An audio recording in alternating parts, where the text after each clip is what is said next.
मध्य प्रदेश के सिवनी जिले में इन दिनों राइस मिलर्स और शासकीय परिवहन एजेंसियां सुर्खियों में है। वजह है सिवनी का 5000 क्विंटल चावल का सागर में रिजेक्ट होना, जिसके चलते सिवनी के 8 मिलों को और ट्रांसपोर्ट एजेंसी को नोटिस जारी किया गया है। जिसके बाद से संबंधित सभी एजेंसियां जैसे फेडरेशन, नॉन वेयर हाउस के साथ मिलर्स और ट्रांसपोर्ट एजेंसी भी सख्ते में है। चर्चा ये भी है कि कोरोना काल का फायदा उठाते हुए लाखों क्विंटल खराब चावल सिवनी और अन्य जिलों में भेजा गया, जिसकी पकड़ सागर में हुई और सागर जिला प्रशासन ने अमानक चावल को रिजेक्ट कर दिया। इसके बाद सभी एजेंसियां एक दूसरे पर ठिकरा फोड़ रही है। वहीं मिल से आए चावल के दर्जनों ट्रक संबंधित विभाग ने लेने से मना कर दिया, जो कई दिनों से सड़कों पर खड़े हुए हैं। पंजाब केसरी के संवाददाता अब्दुल काबिज खान ने जब ट्रक चालकों से संबंध में चर्चा की तो पता चला कि चावल की गुणवत्ता के निरीक्षण के लिए कोई टीम आई हुई है, जिसके चलते उनका माल उतारा नहीं जा रहा। मालिक भाई, यहाँ पे आपका जो ट्रक 4वे लाइन में खड़ा हुआ है, ये कब से खड़ा हुआ है? 4 दिन हो गए। क्या भरा है ट्रक में? चावल कहाँ से आ रहा है ये चावल? ये मिलों से। कौन सी मिल से? सिवनी की? ये आ रहा है धारने की मिल से। तो 4 दिन पहले मिल से यहाँ पर कहाँ जाने के लिए निकला था? यहीं गोदाम में, सिवनी के जो गोडाउन है वहाँ पर। तो क्यों खाली नहीं हुआ और आप कब से खड़े हुए हैं यहाँ पे? यहाँ इतवार के दिन से। इतवार से खड़े, तो आज 4 दिन हो गए लगभग। 4 दिन। क्या वजह है कि खड़े होने की? अब कोई साहब आ रहा है, बोले चेकिंग के लिए, उसके लिए से खड़े।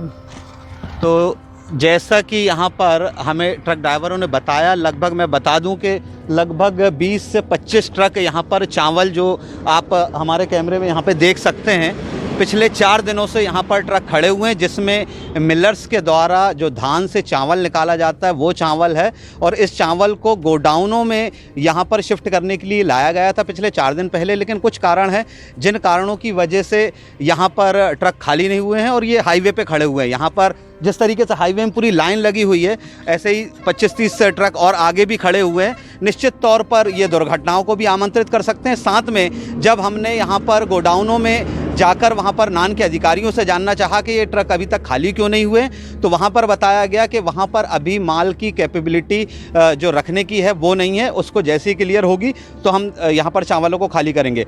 इस सब में ये क्वेश्चन उठता है कि सागर में जो अभी 5000 क्विंटल जो चावल अभी रिजेक्ट हुआ है, उसके पीछे कुछ मिलर्स को भी नोटिस मिला है। सिवनी का चावल था वो, और वहीं पर कुछ ट्रांसपोर्टरों को भी नोटिस जारी हुए हैं। अब इसमें जिम्मेदार कौन है और कौन इसके पीछे है जो यहाँ से चावल रिजेक्ट होता है? जैसे बारिश का मौसम है, अगर यहाँ पर बारिश हो जाती है, चावल ख़राब होता है, तो उसका जिम्मेदार कौन होगा? ये एक बड़ा प्रश्न चिन्ह है। मिलर्स ट्रांसपोर्टरों के ऊपर आरोप लगाते हैं और ट्रांसपोर्टर मिलर्स के ऊपर आरोप लगाते हैं।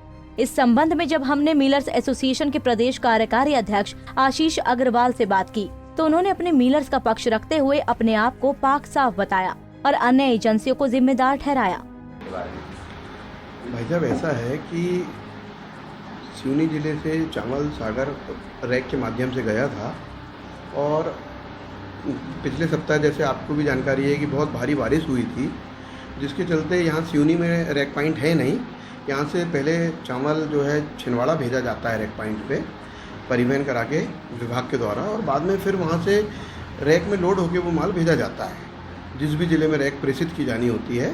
तो उसी के अंतर्गत सिवनी ज़िले से सागर के लिए रैक जो जानी थी, छिंदवाड़ा से जानी थी, तो छिंदवाड़ा रैक पॉइंट से चावल मतलब ट्रकों से रैक में लोड होके गया था। पर बारिश ज़्यादा होने के कारण कुछ गाड़ियों का कुछ माल भीग गया होगा, मुझे आपके और मीडिया के माध्यम से जानकारी लगी है।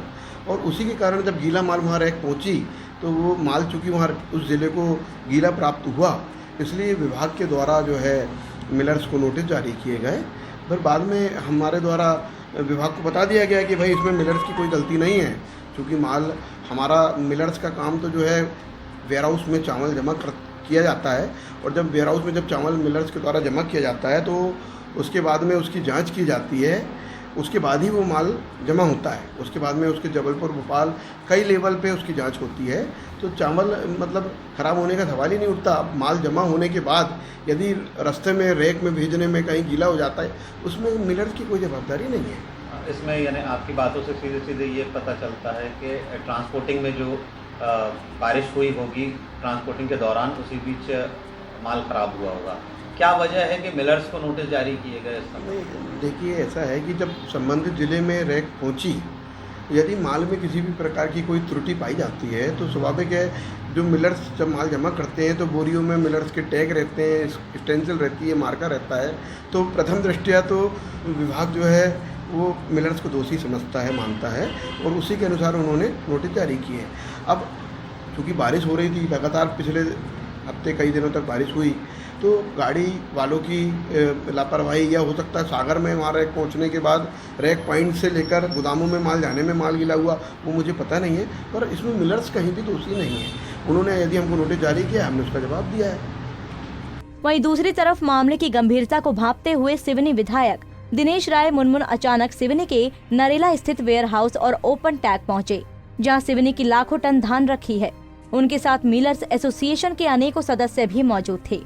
विधायक के औचक निरीक्षण की खबर लगते ही सिवनी नॉन ऑफ फेडरेशन के साथ सभी संबंधित विभागों के अधिकारी भी मौके पर पहुंच गए। इस बीच विधायक दिनेश राय मुनमुन ने व्यवस्थाओं और अव्यवस्थाओं को नजदीकी से देखा। साथ ही निरीक्षण कर फेडरेशन के जिम्मेदार अधिकारी, जिनकी धान की खरीदी कर व्यवस्थित रखने की जिम्मेदारी होती है, उन्हें जमकर लताड़ा। जब पंजाब केसरी ने विधायक दिनेश राय मुनमुन से इस संबंध में जानकारी ली तो उन्होंने कई चौंकाने वाले खुलासे किए। सुनिए क्या कहा भाजपा विधायक दिनेश राय मुनमुन ने। आज आप नरेला पहुंचे थे, क्या देखा आपने वहाँ पर? देखिए, हाँ, नरेला में मैं गया था, ग्राम में जो देवरी है वहाँ पर ओपन केव है, उसमें जो धान रखी गई है वो आज की स्थिति में मैं समझ सकता हूँ कि बहुत ज़्यादा क्षतिग्रस्त खराब हो गई है। उस धान का चावल बनने योग्य नहीं है। इसलिए मैं तत्काल जिला कलेक्टर महोदय से बात की तो एसडीएम तहसीलदार भी स्थल देखने आए। कल वहाँ फूड ऑफिस नान के और अधिकारी लोग भी उसका निरीक्षण करके गए हैं, उसका उन्होंने पंचनामा बनाया है।